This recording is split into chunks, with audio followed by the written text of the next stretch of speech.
28. Testovi otkrivaju karcinom u nagovještaju. Večernje novosti 18.1.2015. Preuzeo Mitar Đukanović. Iako se najviše novca u istraživanju ulaže baš u oblasti onkologije, lijeka za izlečenje karcinoma još nema. A sva pažnja se sad usmjerava da se bar bolest što ranije otkrije, kad je šansa za izlečenje veća. Nova nada u tom smjeru su testovi koji iz uzorka krvi ili brisa sluznice sa sve većom preciznošću mogu da ukažu na rizik od pojave kancera. Dobre vijesti stižu iz Univerziteta u Londonu, gdje su istraživači otkrili genetske rane markere rizika za razvijanje raka dojke. Genetski potpis može da se otkrije testom iz krvi, a istraživači su ga detektovali u uzorcima krvi žena koje su imale nasljedne predispozicije za razvoj karcinoma zbog mutiranog BRCA1 gena i koje su kasnije dobile rak dojke. Međutim, utvrđeno je da isti genetski marker imaju i žene koje nemaju mutaciju, ali su kasnije dobile rak. Stručnjaci smatraju da bi genetski potpis mogao da predvidi rak dojke nekoliko godina prije dijagnoze. S obzirom na to da se u svijetu godišnje registruje 950.000 novih slučajeva raka debelog crijeva, Američka agencija za hranu i lijekove nedavno je odobrila upotrebu novog testa za rano otkrivanje raka debelog crijeva, Cologuard.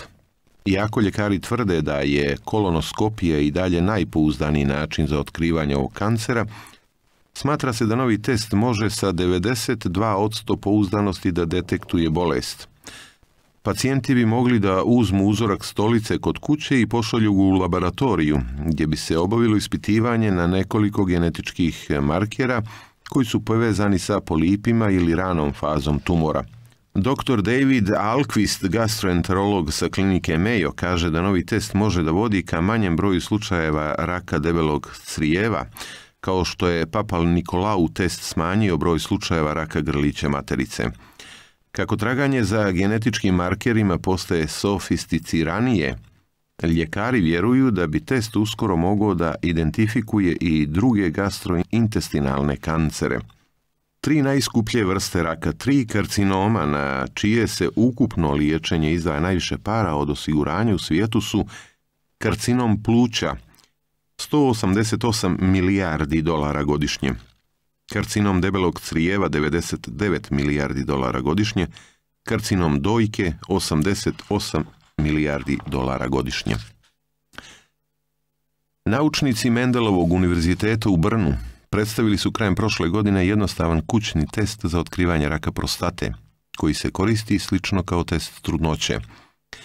Tim istraživača u laboratoriji metalomike i nanotehnologije, predvođeni profesorom Renom Kizekom, eksperimentisao je 4 godine sa aminokiselinom sarkozin, za koju su još američki naučnici utvrdili da funkcioniše kao potencijalni marker za otkrivanje oboljenja prostate.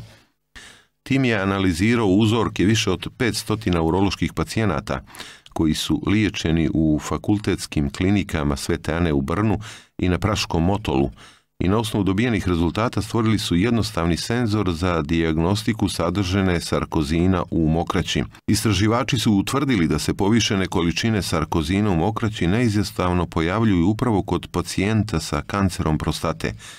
Profesor Kizek ističe da je tim dovršio istraživanje do kraja i test je pripremljen za komercijalno korištenje. Kako bi se na vrijeme otkrio rak pluća, koji se svake godine dijagnostikuje kod 1,2 miliona ljudi u svijetu, naučnici Univerziteta u Kaliforniji pronašli su neinvazivni test koji brzo i jednostavno može iz brisa usta ili nosa da procijeni rizik od raka pluća kod odraslih pušača. Ćelije iz usta ili nosa reaguju drugačije na infracrvenu svjetlost kod ljudi koji su podložni i onih koji nemaju opasnost da razviju rak pluća. Također zapaženo je da ćelije u plućima, ustima i nosu kod pacijenata koji razviju plućne tumore mogu da imaju sitne abnormalnosti. Istraživači Univerziteta Harvard u Americi pronašli su test za otkrivanje premalignih promjena u krvi koji može da ukaže na to da li postoji rizik od raka krvi kao što su leukemija, limfom ili mielodisplastični sindrom. Većina istraživača iz oblasti genetike koji su se do sada bavili ovim problemom uglavnom su se fokusirali na proučavanje genoma već uznapredovalih kancera, da bi identifikovali gene koji su mutirali i doveli do različitih tipova kancera. Ova nova istraživanja se temelje na somatskim mutacijama koje su ćelije stekle s vremenom kako su se umnožavali i obnavljali unutar tijela, u DNK uzrocima osoba koje nisu znale da imaju rak. Šanse za izlječenje. Dojka. Ako je dijagnostikovan u ranijim stadijumima, može trajno da se izliječi kod 70 do 80% pacijentkinja. Leukemija. Danas je moguće potpuno izliječiti 70 do 90% oboljelih ako se bolest otkrije u ranoj fazi. Pluća. U ranom stadijumu izlječiv je kod 50% slučajeva. Ako je već metastazirao, izlječivost je oko 2%. Prostata. Ako se otkrije u ranom stadijumu, procenat izlječenja dostiže 98%. Debelo crijevo. U ranim stadijumima procenat izlječenja je iznad 90%. U stadijumu 3, kada se bolest proširi u okolne limfne žlijezde, procenat izliječenih je oko 70%. U metastatskoj fazi bolesti procenat izliječenih ne prelazi 5%.